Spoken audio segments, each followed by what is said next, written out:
여기 어디냐면은 여기는 방송실입니다. 그냥 오늘은 그냥 특별하게 여기서 찍고 싶어서 그래봤습니다. 혹시 불만 갖지 마시고 네, 여러분들 오늘 또 중요한 말씀이었어요. 근데 전생에 아까 울컥해서 막 눈물 난 거 가지고 놀린 애들 있는데 하지마, 놀리지마. 자, 어쨌든 오늘 중요한 말씀들 뭐였었죠? 사실 오늘은 좀 본문보다도 좀 그 본문이 나오게 된 배경에 대한 이야기가 조금 더 줄을 잃었던 것 같아요. 32장부터 우리가 좀 살펴보자고 했었는데 32장의 내용이 뭐였었죠? 금송아지상을 만든 이스라엘 백성들의 어리석은 모습들이 등장했다라는 거죠. 단순히 우상을 만든 것만으로도 정말 큰 죄인데 하나님께서 열 재앙을 통해서 애굽의 신들, 애굽에 있었던 문화들이 다 가짜고 하나님께서 기껏 증명하셨는데 얘네들이 결국에 다시 하나님이라면 이런 모습이지 않을까라고 생각했던 모습이 금송아지였다라는 거예요. 자, 그런데 어떤 외침이었었죠? 나도 하나님 좀 보고 싶다. 하나님이 있는지 없는지 의심이 된다. 이런 거였어요. 왜? 시내산에 말씀을 받으러 올라간 모세가 자꾸 이제 안 오니까 얼마나 답답하겠어요. 그죠? 그렇게 하나님께서는 극대노하실 수밖에 없었고 모세도 극대노할 수밖에 없었고 그 주동자들이 다 이제 하나님의 심판을 받게 되는 안타까운 순간에 놓이게 되는 것이 장면에 있었습니다. 자, 그런데 그러고 나서 33장으로 좀 이제 장면이 이동이 되죠. 32장이랑 33장 사이에서는 어떤 게 있었냐면은 하나님과 모세와의 대화였어요. 이후에 뭐가 있을지, 뭐 어떤 식으로 또 이후에 펼쳐질지, 뭐 이런, 글쎄요, 전생은 약간 회의하는 느낌이 들더라고요. 어쨌든 하나님과 모세의 이야기가 있었는데 여기까지는 오케이, 뭐 자연스럽죠. 근데 모세가 느닷없이 뭐라고 얘기하냐면은 나도 하나님의 영광을 보고 싶습니다. 이게 뭐라고 했죠? 하나님의 본체다라고 했어요. 하나님의 본체를 보고 싶다라고 이야기를 한 거야. 와, 이게 왜 큰일이지? 이게 왜 큰일이죠? 아니, 생각해봐요. 아까 이스라엘 백성들이 뭐 때문에 그 사단이 난 거예요? 하나님에 대해서 의심이 되니까 하나님이 좀 보여줬으면 좋겠다. 그래야 우리의 마음이 좀 놓여질 것 같다 라는 식으로 만들어진 게 금송아지라고 했어요. 자, 근데 지금 모세가 또 뭐라고 했어요? 나도 하나님을 보고 싶다. 그러니까 이 모세가 보고 싶다라는 말이 하나님을 너무 사랑하고 하나님 너무 좋아서 보고 싶단 말이 되었건 뭐 백성들처럼 뭔가 조금 어떤 의심이 들어서 그런 말을 했던 간에 이 지금 하나님은 어떤 상태예요? 하나님을 보고 싶어하는 그릇된 마음들로 인해서 아까까지 열받았던 사람이에요. 근데 또 똑같은 말을 누가 한 거야?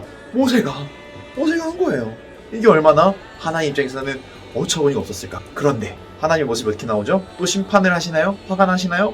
그게 아니었죠? 자, 너가 나를 직접 보면 죽을 수밖에 없으니까 모세야, 하나님이 이렇게 해줄게. 너는 이렇게 하고 있어. 그러면은 내 등짝을 볼 수 있을 거야. 이런 식의 엄청나게 따뜻한 하나님의 모습이 나타났다 이거예요.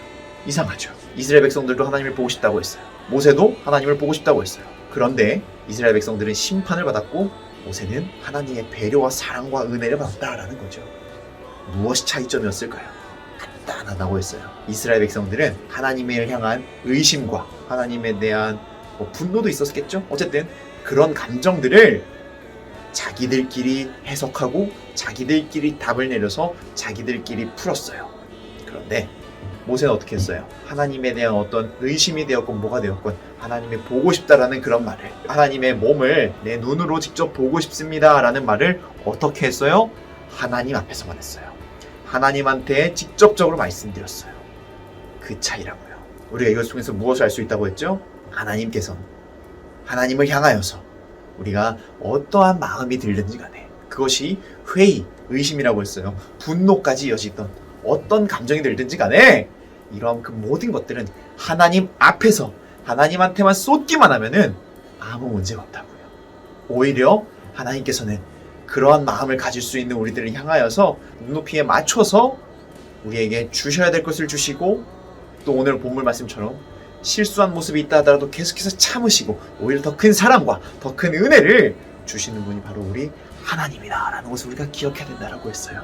사랑하는 친구들, 살아가면서 분노가 찰 수 있어요. 누굴 향해서? 하나님을 향해서. 의심이 들 수 있다고요. 누굴 향해서? 하나님을 향해서. 그럴 때 그 짜증나는 거, 그 의심이 드는 모든 것들을 하나님 앞에 한번 뱉어봅시다. 그게 진짜 참된 하나님을 향한 아름다운 자세라는 거예요. 왜요? 우리는 하나님의 있는 역사하심을 그대로 다 받아들일 수가 없어요. 죄인이니까. 이스라엘 백성이 하나님이 눈에 안 보이고 모세가 안 보이니까 금방 흔들렸던 거죠. 우리도 마찬가지라고. 우리도 그럴 수밖에 없다고요. 네, 그럴 때 어떻게 해야 된다고요? 우리 마음대로 답을 내리는 것이 아니라 하나님께, 하나님 나 이거 안 믿어집니다. 하나님 나 이렇게 된 거 하나님한테 너무 화가 납니다. 하나님 너무 서운해요. 이렇게. 그리고 이러한 하나님을 향하여서 하나님만 붙잡고 하나님을 향하여서 우리의 마음을 내어드릴 때 하나님께서는 그것에 응답하실 겁니다. 그리고 언젠가 신실하신 하나님께서는 여러분들의 그 의심에 대답을 주실 것이고 여러분들의 실망을 반전시켜 주실 하나님임을 믿습니다. 그런 하나님을 의지하는 한 주 되세요. 그럼 안녕.